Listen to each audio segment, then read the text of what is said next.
Biblia explicada, un recorrido diario por las Sagradas Escrituras.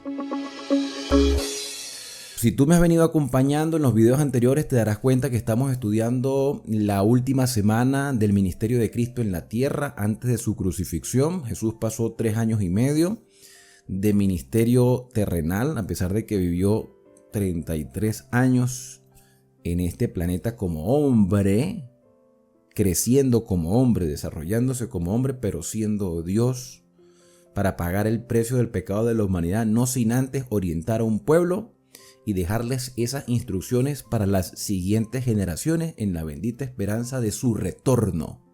Jesús prometió que regresará. Y el capítulo número 13 nos ubica en el día martes en la tarde, martes de la semana de la pasión, antes de la crucifixión. Y como ustedes pueden ver en la imagen que aparece en pantalla, este mensaje está en consonancia con Mateo 24 y con Lucas 21, pero Lucas los vamos a estudiar más adelante. Si no has tenido la oportunidad de ver Mateo 24, te invito a que lo veas para que hagas la comparación. Quizás algunas cosas vamos a recordarlas en esta oportunidad. Saliendo Jesús del templo aquel martes por la tarde, ya prácticamente en la caída del sol, le dijo uno de sus discípulos, que no sabemos cuál: Maestro, mira qué piedras y qué edificios. ¿A qué edificios se está refiriendo este discípulo? ¿A qué edificio? Evidentemente al templo. Como nosotros ya leímos Mateo 24, sabemos que los discípulos le mostraron el edificio del templo, que para un israelita, para un judío de ese tiempo, era la gloria de Israel. Era lo que les daba a ellos humanamente seguridad. Tener el templo es tener la garantía de que Dios estaba con ellos. Un templo que había sido reconstruido después de haber pasado Israel un exilio en Babilonia. Y fueron los persas quienes emitieron un decreto o varios decretos para la reconstrucción del templo y de la ciudad.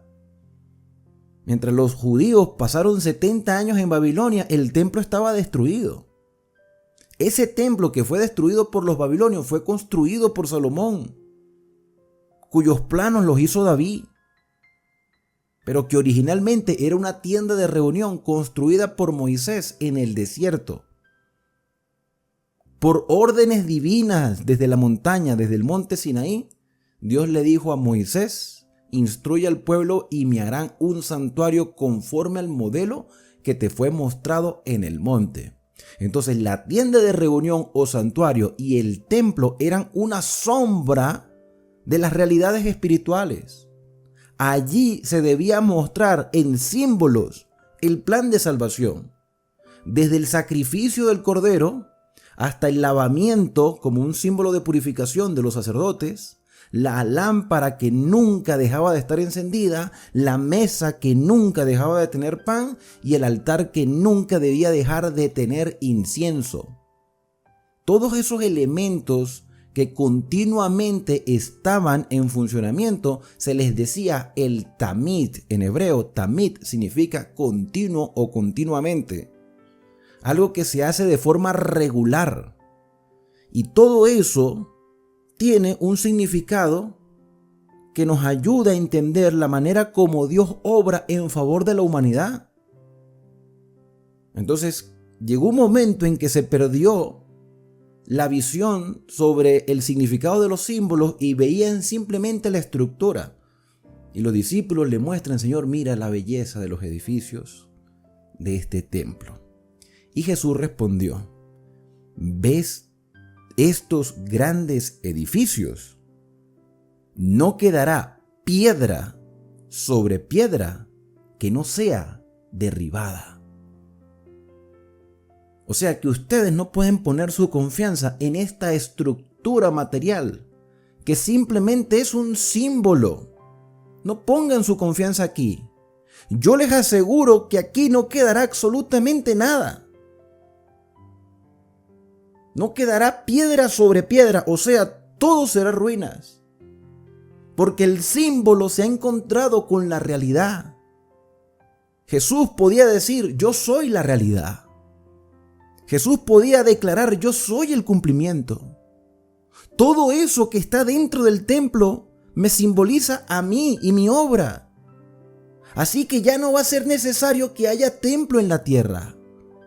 Ya no va a ser necesario que haya sacrificio de cordero, porque el cordero ya será sacrificado en beneficio de toda la humanidad. Y todo lo demás es símbolo de lo que el Espíritu Santo hace en nosotros el día de hoy. Por eso es importante que nosotros tomemos tiempo para estudiar el santuario, su obra y el significado. Si tú no has tenido la oportunidad de estudiar los muebles del santuario, lo que significa y cómo estaba estructurado el templo, yo te invito a que puedas ver el libro de Éxodo. A partir del capítulo 20, cuando el Señor declara los 10 mandamientos y cuando Moisés sube a la montaña y después de 40 días baja con los 10 mandamientos escritos con el dedo de Dios, vemos cómo se construye toda la obra del santuario y todas las órdenes que el Señor dio. Y en el libro de Levítico se presenta cómo eran los sacrificios y su significado. Todo eso era un símbolo que ahora se había encontrado con la realidad. Entonces, claro, cuando los discípulos escuchan esto, ellos lo primero que se les viene a la mente, esto es el fin del mundo. Fin del mundo, o sea, Señor, si se nos va a caer el templo, que es la gloria de nuestro pueblo, entonces, Señor, danos señales y danos respuestas de cuándo ocurrirán estas cosas. Dice el versículo número 3 que se sentó en el monte de los olivos frente al templo, allí contemplando la escena, y estaban especialmente Pedro, Jacobo, que es Santiago, Juan, que es hermano de Santiago, Jacobo, y Andrés, que es hermano de Pedro. O sea que no estaban los 12, o por lo menos no se mencionan a los 12, sino a estos 4, que en realidad fueron los 4 primeros discípulos que el Señor llamó al ministerio apostólico.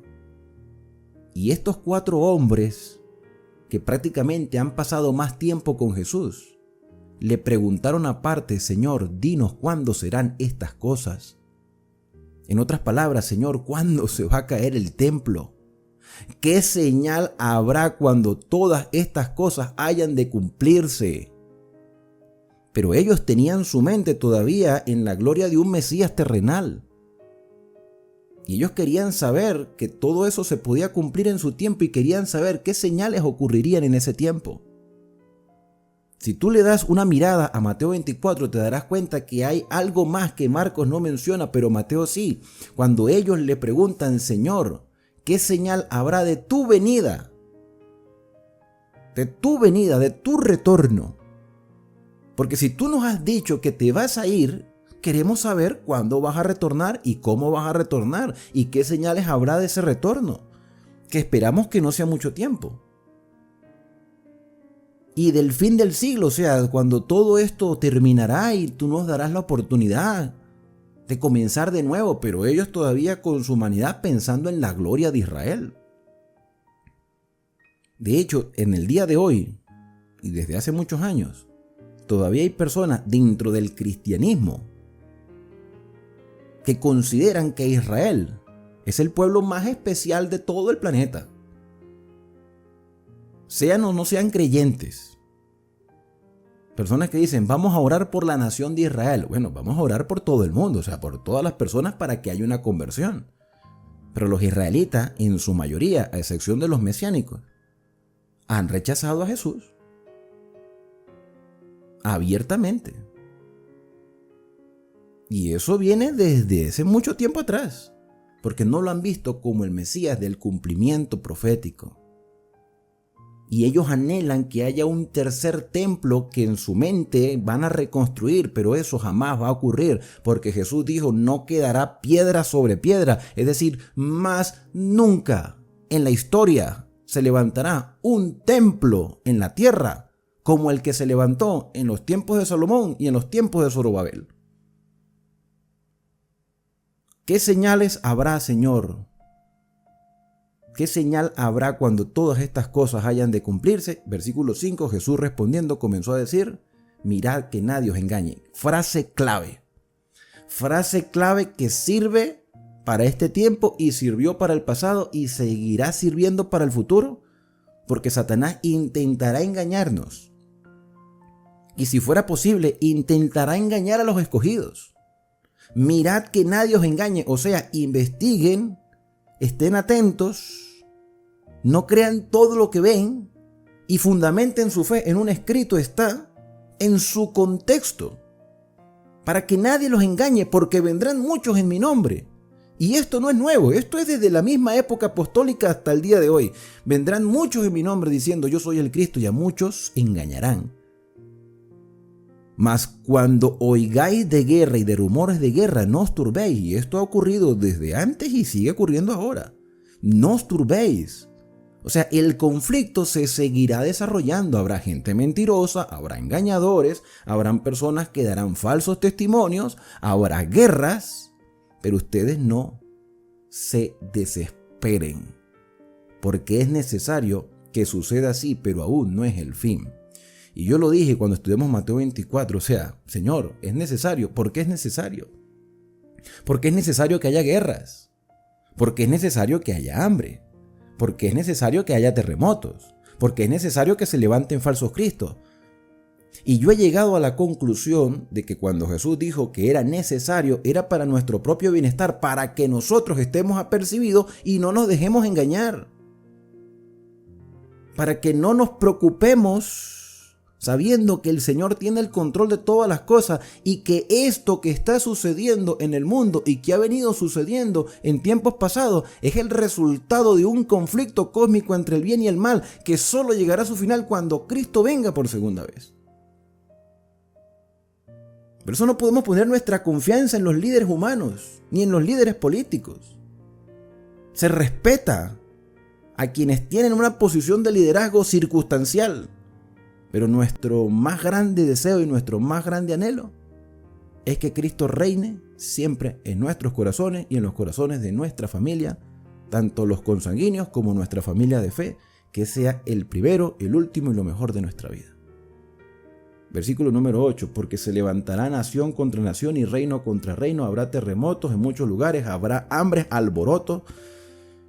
Y dice aquí, principios de dolores son estos. Ahora, ¿por qué Jesús dice es necesario que esto ocurra y que serán principios nada más de dolores? Si a lo largo de todas las épocas ha habido guerras, hambre, terremotos, pestes, de todo.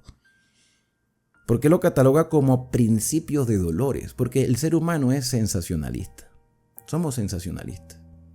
Aquí hay un terremoto y nos asustamos. ¡Ay! La gente grita y sale a la calle. Los terremotos han existido toda la vida.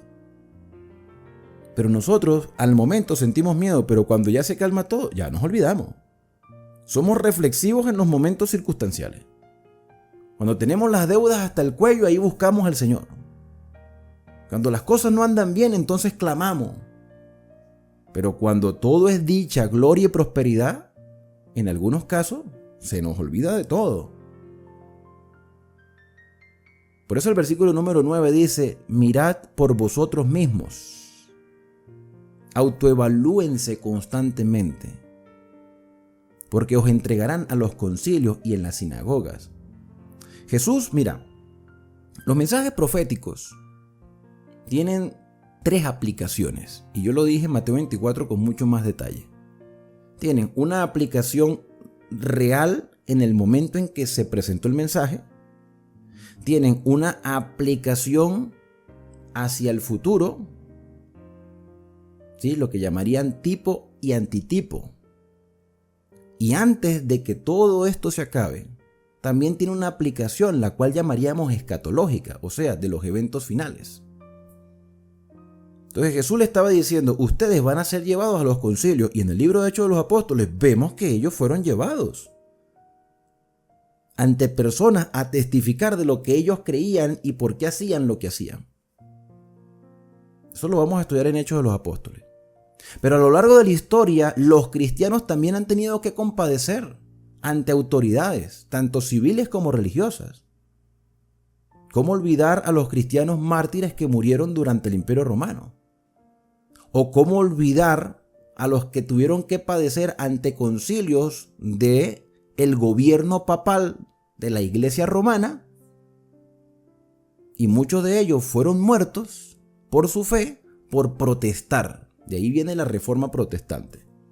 Los que murieron en hogueras o de diferentes maneras atroces que la historia nos los registra, pero a veces nos olvidamos.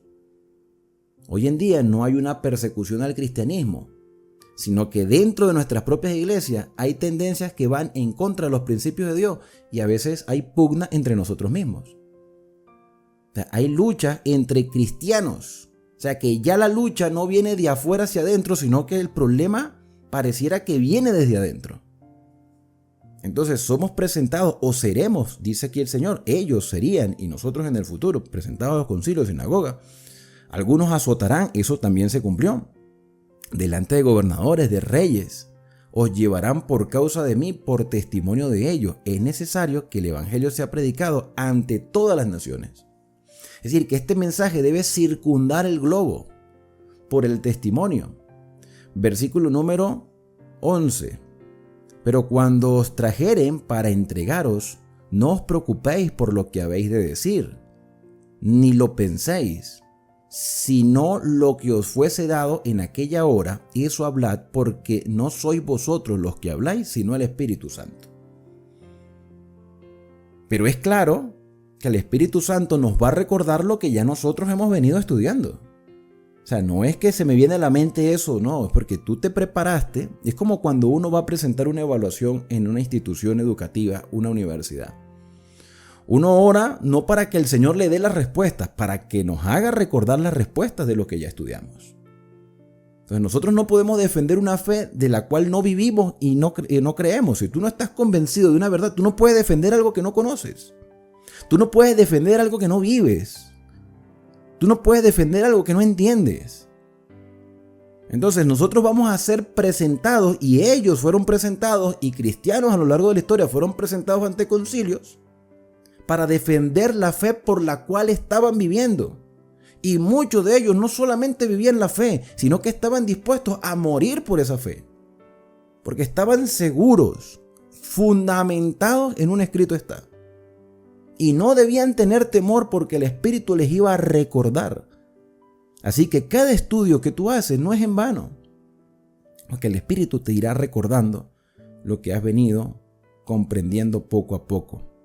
El hermano entregará a muerte al hermano. Esto sí es duro, ¿verdad?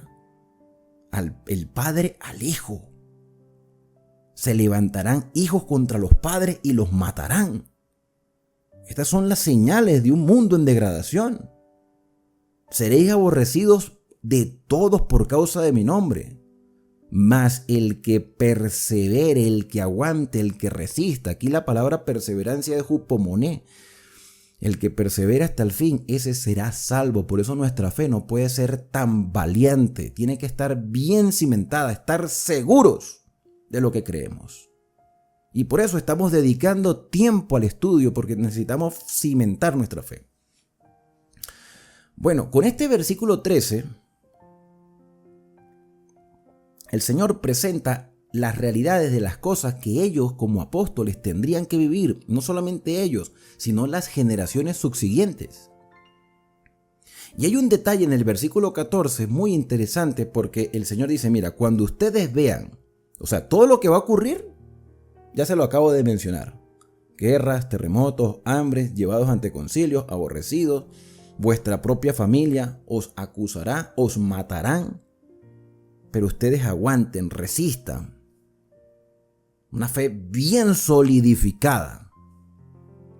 Y cuando ustedes vean la abominación desoladora de la cual habló el profeta Daniel, puesta donde no debe estar el que lea entienda, entonces los que estén en Judea huyan a los montes. Para poder saber cuál es la abominación asoladora o desoladora, la palabra abominación es algo despreciable, grotesco, ofensivo a Dios. Es una abominación. Desoladora es que deja todo en soledad, en ruinas, acabada. Esa sería la terminología de la expresión. Algo grotesco y ofensivo a Dios que lo que deja es ruina. Entonces, cuando ustedes vean las ruinas de la abominación, el que esté en la azotea, huya. El que esté en Judea, váyase a los montes. El que esté en la azotea, no descienda a la casa, ni entre para tomar algo de la casa. Váyase lo más pronto posible. Porque lo que viene es terrible, doloroso. Corran por sus vidas. Pero para poder saber qué es la abominación asoladora, tenemos que estudiar el libro de Daniel. O sea, ¿cómo puedo yo entender algo que dice Daniel si yo no leo lo que dice Daniel? Yo les voy a compartir varias citas de Daniel. Se las voy a mencionar y las voy a buscar en mi Biblia. No las voy a colocar en pantalla porque la idea es que ustedes también las busquen en sus Biblias. Vamos a ver qué dicen estos versículos sobre el tema de la abominación desoladora. ¿Ok? Entonces vamos a buscar en nuestras Biblias. El primer versículo que vamos a buscar es el capítulo número 9, los versículos 26 y 27. Aparece una profecía. Se llama la profecía de las 70 semanas. Después de las 62 semanas, o sea, viene hablando de 70 semanas, después habla de que esas 70 semanas se dividen en 7, 62 y 1, y ahí se completan 70 semanas. 70 semanas proféticas con el principio de interpretación día por año, estaríamos hablando de 490 años literales, ¿sí? Si para ti es nuevo esta terminología del día por año, yo te recomendaría que estudiaras los libros de Daniel, los libros proféticos, Daniel, Ezequiel y Jeremías. Son muchos capítulos, pero eso te va dando las claves para los métodos de interpretación profética. Entonces, después de las 62 semanas que pertenecen a un grupo de 70, se quitará la vida al Mesías. Fíjate que aquí está el cumplimiento, o sea, está la promesa con fecha y todo de cuándo vendría el Mesías. Se le quitaría la vida, o sea, que el Mesías moriría, mas no por sí, y el pueblo de un príncipe que ha de venir destruirá la ciudad y el santuario. O sea, viene un príncipe, aparte del Mesías, viene un príncipe, alguien con poder, que destruirá la ciudad. Ahí dice, destruirá la ciudad. Destruirá el santuario. O sea que el templo, Jesús está hablando algo en Mateo 24 y Marcos 13 que ya estaba profetizado en el libro de Daniel. La destrucción del templo. Claro, cuando Daniel recibe esta visión, el templo de Jerusalén en ese momento estaba destruido. Pero Dios le prometió a Daniel que ese templo sería reconstruido. Y así como fue reconstruido, sería destruido de nuevo. Versículo 26, parte final. Y su fin será con inundación. Y hasta el fin de la guerra durarán las devastaciones ¿de qué? Del templo. Por la otra semana confirmará el pacto con muchos. O sea, hablando del Mesías. El Mesías en la última semana de las 70 confirmará el pacto con muchos. ¿Y cuál es el pacto? Pues pagar el precio del pecado de la humanidad. Confirmará el pacto con muchos a la mitad de la semana. Hará cesar el sacrificio y la ofrenda. Lo que quiere decir es que los sacrificios del santuario ya no tendrían validez. Después, con la muchedumbre de las abominaciones, vendrá el desolador. Muchedumbre de abominaciones. Mira, aquí hay varias cosas interesantes. Porque se nos dice el tiempo en que vendría el Mesías. Se nos dice que el Mesías vendría a morir. Y además de eso, un príncipe destruiría el santuario. Y después vendrían muchedumbre de abominaciones. Cosas grotescas. Vendrá el desolador hasta que venga la consumación y lo que está determinado se derrame sobre el desolador. En otras palabras, se le dará el justo pago por sus abominaciones. Aquí es claro que hay un conflicto entre el Mesías y un príncipe que evidentemente es un príncipe de tinieblas. O sea, la lucha que Satanás hace contra Cristo a través de los poderes humanos. La historia nos dice que el templo de Jerusalén fue destruido en el año 70 por los romanos.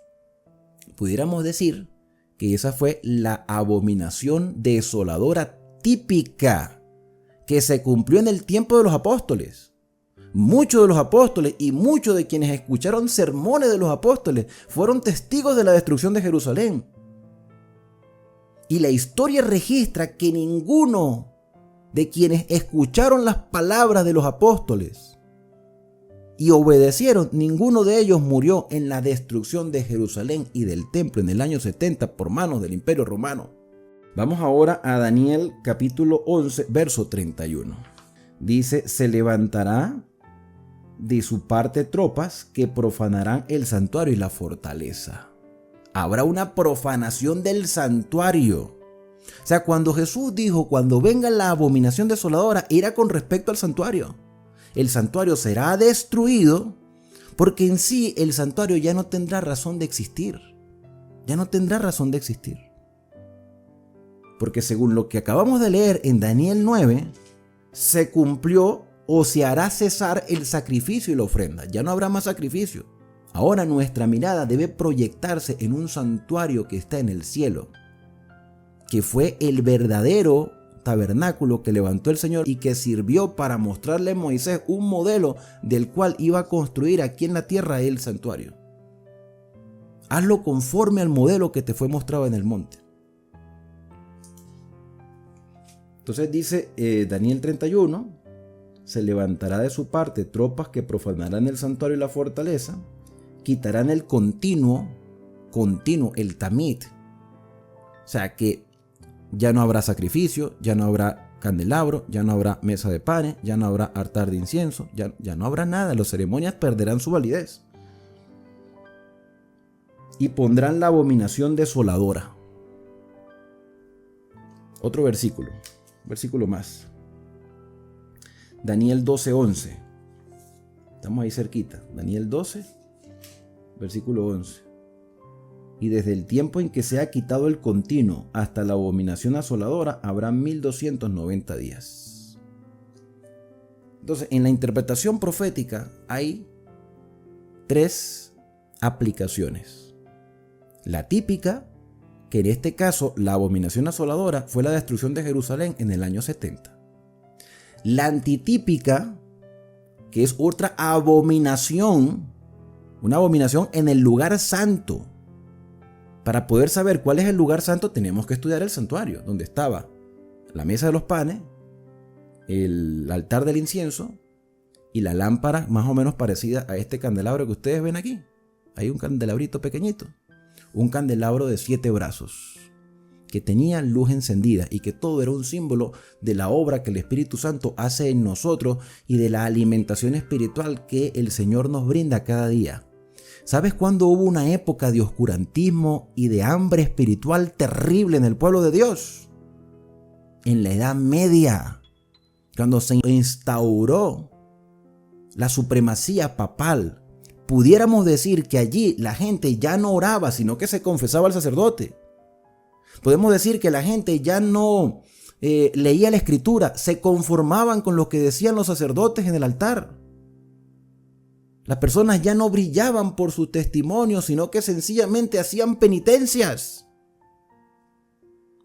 Y eso era una abominación. Cuando se cambia el respeto al día del Señor sábado por el domingo, esa es una abominación. Cuando empezaron a adorarse imágenes, pero ahora le dicen venerar, es una abominación. Cuando se ensalza más a María que al propio Cristo, es una abominación. Cuando los símbolos de la cena del Señor se dicen que es el cuerpo y la sangre literal de Jesús, es una abominación. Y todo eso se desarrolló entre el año 538 hasta 1798 de nuestra era, 1260 años. Claro, aquí habla ahorita de 1290, pero eso ya lo estudiamos en Daniel. Así que les invito a ver Daniel 11 y 12 para que tengan toda esa información por completo. Y al final del tiempo, antes de la segunda venida de Cristo, habrá una tercera abominación desoladora, una abominación escatológica. Así como el templo fue destruido y fueron destruidos los pilares de la devoción cristiana. que gracias al Señor por la obra que ha hecho en muchos a lo largo de la historia, gracias al Señor, se han ido reestructurando. La oración intercesora, el estudio de la Biblia, la testificación cristiana. Buenísimo. Pero ¿sabe que todavía no se ha restaurado por completo? La obediencia a los mandamientos de Dios. Entonces, la abominación asoladora de este tiempo es echar por tierra los mandamientos de Dios y aún así pretender que somos cristianos. Porque vamos a estar claros, como cristianos creemos que Jesús es Dios. Si no, no somos cristianos. Como cristianos nos bautizamos. Y tú te has puesto a ver los elementos que hay en el santuario. Un altar del sacrificio que representa la obra del Mesías. Una fuente de bronce que representa el lavamiento, la pureza, que más o menos sería así como el significado de lo que el bautismo también hace en nosotros. Está la mesa de los panes en el lugar santo que representaría la palabra. Bueno, tenemos la palabra, estamos estudiando la Biblia. Tenemos la lámpara de siete brazos que todo el tiempo tiene luz, que representa la obra del Espíritu Santo y nosotros creemos que el Espíritu Santo nos transforma. El altar de incienso que representa las oraciones de los santos y nosotros oramos. Pero nos quedamos hasta allí, nos quedamos con el sacrificio, con el bautismo, con la Biblia, con el Espíritu y con la oración. No avanzamos más allá del lugar santo. Tenemos que avanzar al lugar santísimo. ¿Y qué había en el lugar santísimo? Tú sabes lo que había en el lugar santísimo, hermano. En el lugar santísimo había un arca y dentro de esa arca de madera que tenía unos angelitos de oro con una tapa de oro puro. Dentro del arca estaban los 10 mandamientos escritos con el dedo de Dios. No fue Moisés que los escribió, fue el Señor. Y nosotros hemos echado por tierra esos mandamientos. Y cuando nosotros ignoramos esos mandamientos que están ahí, especialmente uno, que es el que más ignoramos, estamos participando de la abominación desoladora. Porque nos estamos perdiendo de las bendiciones del Señor al conocer su carácter reflejado en su santa ley, que a la vez es el fundamento del gobierno universal de Dios. Y desde lo típico, desde lo que los discípulos vivieron, volvamos otra vez a Marcos, de lo que los discípulos vivieron cuando ellos vieron a Jerusalén cercada por el ejército romano, ellos tenían que estar conscientes de que venían con un solo propósito: destruir a Jerusalén, destruir el templo. Vámonos de aquí. Vámonos de aquí. Huyan a los montes. Y el que esté en el campo no vuelva a tomar su capa, dice el versículo 16. No busque lo material, olvídate de eso, salva tu vida. Versículo 17. Pero ay de las que estén embarazadas y encintan aquellos días. Qué difícil es para una mujer embarazada estar pasando por esos momentos de tribulación. Ay de las que estén embarazadas en aquellos días. Orad pues para que vuestra huida no sea en invierno. Aquí no aparece día de reposo. Mateo sí lo dice, en invierno o día de reposo. Como nosotros ya estudiamos Mateo, ya sabemos más o menos las cosas que Marcos está omitiendo. Porque aquellos días serán de tribulación, cual nunca ha habido desde el principio de la creación que Dios creó hasta este tiempo, ni la habrá. Pero como dijo Salomón, ¿qué es lo que fue? Lo mismo que será. Y aquí está hablando de la destrucción de Jerusalén, pero la historia nos confirma que hubo otra abominación asoladora en la Edad Media, que aunque no destruían los templos, las estructuras eclesiásticas no fueron destruidas, sí la vida de muchas personas fue destruida por sus convicciones, que echaban por tierra los principios de la Biblia y la gente tenía que creerse lo que decían los sacerdotes. Y si el Señor no hubiese acortado aquellos días, nadie será salvo, mas por causa de los escogidos que Él escogió, acortó aquellos días. Y yo voy a decir y voy a confirmar algo que dije, pero le voy a enriquecer un poco más esto. Porque siempre hay observaciones cuando uno da una interpretación, y yo en Mateo 24 dije que evidentemente los días siguen teniendo 24 horas, la hora sigue teniendo 60 minutos. O sea, los días son iguales, pero nosotros por nuestra cantidad de responsabilidades, ocupaciones y estamos tan tan absorbidos por tantas cosas, el tiempo se nos va volando.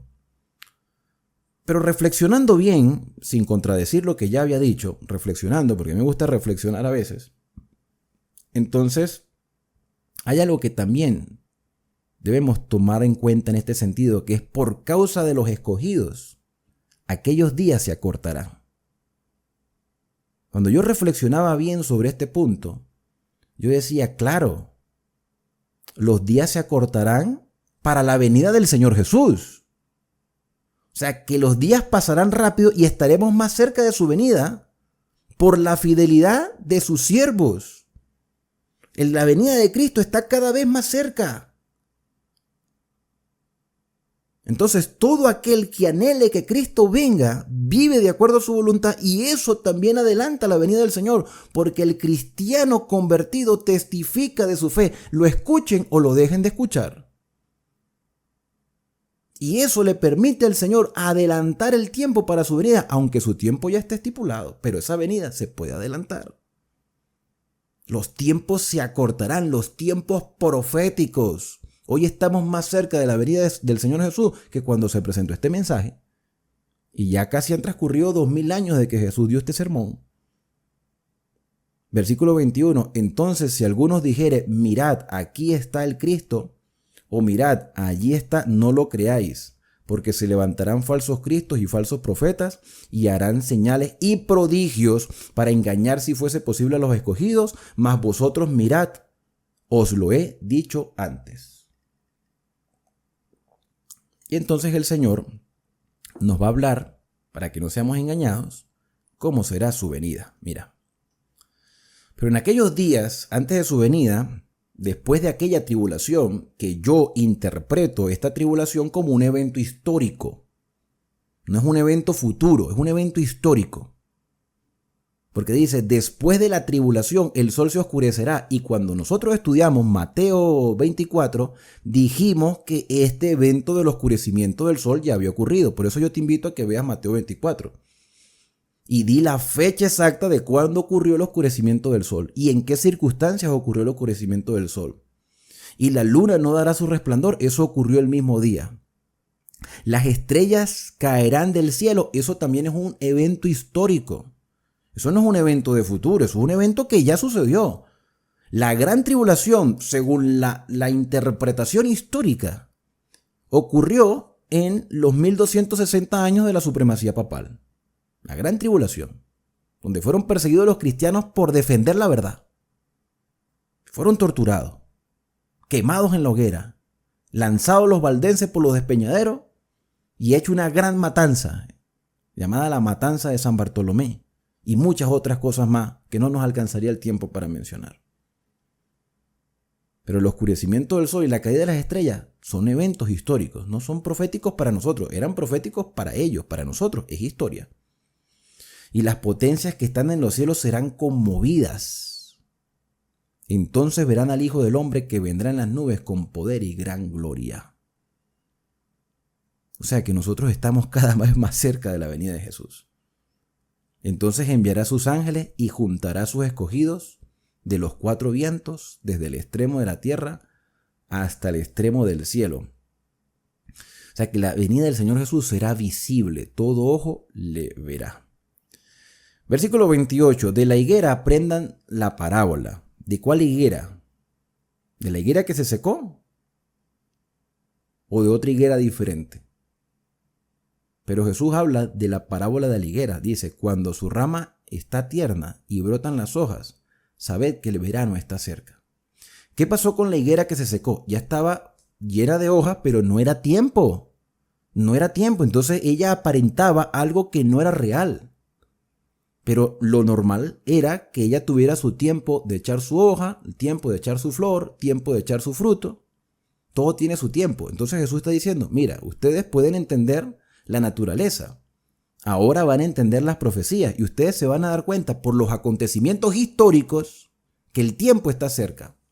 Así también vosotros, cuando veáis que suceden estas cosas, conoced que está cerca a las puertas. De cierto os digo que no pasará esta generación hasta que todo acontezca. Y tú dices, bueno, pero es que todo cuando ellos murieron, todavía esas cosas no habían ocurrido. Sí, pero muchos de ellos fueron testigos de la destrucción del templo. Muchos de ellos fueron testigos de la destrucción de Jerusalén. Muchos de ellos fueron testigos de las persecuciones de sus propios compañeros apóstoles. Porque Juan, el discípulo amado, fue el último que quedó de todos los 12 apóstoles, el último que quedó en pie. Fue el último que murió y él vio cómo martirizaron a muchos de sus compañeros apóstoles y a muchas de las iglesias cristianas en el siglo I de nuestra era. Así que no tenía que verse cumplido el oscurecimiento del sol, la caída de las estrellas, aunque ellos podían interpretarlo de manera simbólica.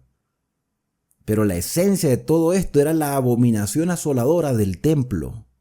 Y ya Jesús habló, pues, eventos de la segunda venida. Y si nosotros queremos que realmente esto tenga sentido, porque Jesús lo dijo, mira, no pasará esta generación sin ver todo esto.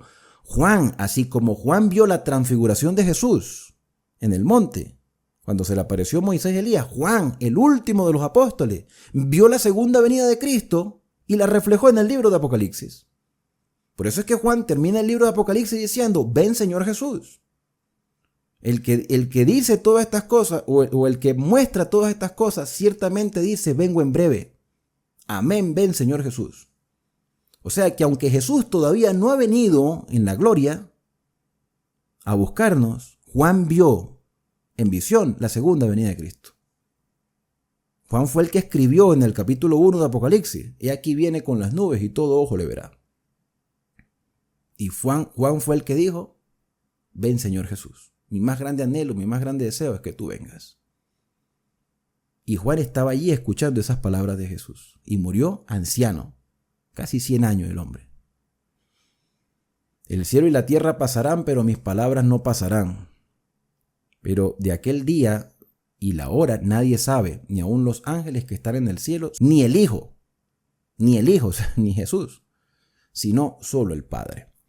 Ahora, hay un detalle dentro de este versículo, y es el hecho de que, bueno, algunas personas con el paso del tiempo han querido determinar la fecha de la venida de Cristo. De hecho, hay un evento histórico que ocurrió en el siglo XIX, entre el XVIII y el siglo XIX, donde a través de la profecía de las 2300 tardes y mañanas se había determinado que Cristo podía venir al final de los 2300 días, un octubre del año 1844. Que a la final se descubrió que la fecha estaba bien, pero el evento estaba errado. Eso lo vamos a estudiar más adelante. Pero aquí Jesús dice, el día y la hora nadie lo sabe en el momento que Él lo dijo. Existe la posibilidad de que lo sepamos en su momento. Él revelará el momento de su venida. ¿Tú crees que vamos a estar en ignorancia? Si Daniel dice el momento exacto de su primera venida, ¿tú crees que el Señor no nos va a decir cuándo vendrá en gloria y majestad con todas las señales? Por supuesto que sí. Aún no lo sabemos, pero lo sabremos en su momento. Por eso tenemos que estar apercibidos y siempre estar constantes en la búsqueda de la revelación. Porque el versículo no dice nadie lo sabrá, no dice nadie lo sabrá, dice nadie lo sabe. En este momento nadie lo sabe, todavía no sabemos la fecha. Pero lo sabremos en su momento cuando el Señor nos lo revele. Por eso es que Él dice en el versículo 33, mirad, velad, orad, porque no sabéis cuándo será el tiempo. No sabéis en este momento, pero lo sabréis. Es como el hombre que yéndose lejos de su casa, dio autoridad a los siervos y cada uno a su obra, y al portero mandó que velase, que cuidase la casa. Velad pues porque no sabéis cuándo vendrá el Señor de la casa, si al anochecer, si a medianoche, si al canto del gallo o a la mañana. No sabemos. Pero de que viene, viene. Y de que lo sabremos, pero en su momento. No nos desesperemos por eso, porque eso ya queda de parte del Señor revelarlo. Para que cuando venga de repente no os halle durmiendo. Y lo que a vosotros os digo, a todos lo digo, a todos, que todo el mundo lo sepa, velad, vigilad, estar apercibidos, que no los tome por sorpresa. Por eso la exhortación de este capítulo número 13, unido a Mateo 24, es estar pendiente de las señales. Ahora, ¿qué no menciona Marcos que sí menciona Mateo? ¿Te acuerdas qué es lo que menciona Mateo que Marcos no menciona? Hay varias cosas que Marcos no menciona. Así como el sol o el rayo que sale del oriente y se ve por el occidente, así será la venida del Hijo del Hombre. Eso lo menciona Mateo. La comparación de los días de Noé. Como en los días de Noé, así será la venida del Hijo del Hombre. Estaban todos comiendo, bebiendo, casándose y dándose en casamiento. Hasta que vino el diluvio y no entendieron, y el diluvio se los llevó a todos. No entendieron. Pero no entendieron porque no querían entender. Porque Noé predicó durante 120 años y el arca se estaba construyendo. Así que ellos no podían decir, no, yo no sabía nada que iba a llover, yo no sabía nada que venía diluvio. Pero es que si Noé duró 120 años predicando y estaban ahí construyendo el arca delante de los ojos de ellos. O sea que en este tiempo la ignorancia es una decisión, no es una condición. La ignorancia de las señales de los tiempos es una decisión. Yo decido si saber o no saber las cosas que el Señor ha revelado. Porque aquí está la revelación. Entonces, y ahí está, y está el acceso de cualquier persona. El que no conozca la revelación del Señor es porque no quiso saberlo. Cuando se acabe el tiempo del gracia, dice el libro de Apocalipsis, el que esté sucio seguirá sucio. Y el que está limpio seguirá limpio. Seguirá santificándose. Los que entraron en el arca se salvaron. Los que se quedaron fuera del arca se perdieron. ¿Por ignorancia? No, por decisión. Por eso nosotros tenemos que estar apercibidos, no conformarnos, seguir estudiando, seguir preparándonos, seguir fortaleciendo nuestra fe hasta el final y vivir con la bendita esperanza de que Cristo vendrá. ¿Cuándo? No lo sé. Ahorita no lo sé. Pero tú y yo lo sabremos porque el Señor nos lo revelará en su momento y no a una persona. Se lo revelará a su pueblo cuando Él lo desee. Pero algo sí estoy seguro en este momento, que el Señor vendrá y nos llevará a la patria celestial. Estemos listos. El que persevere hasta el fin, ese será salvo.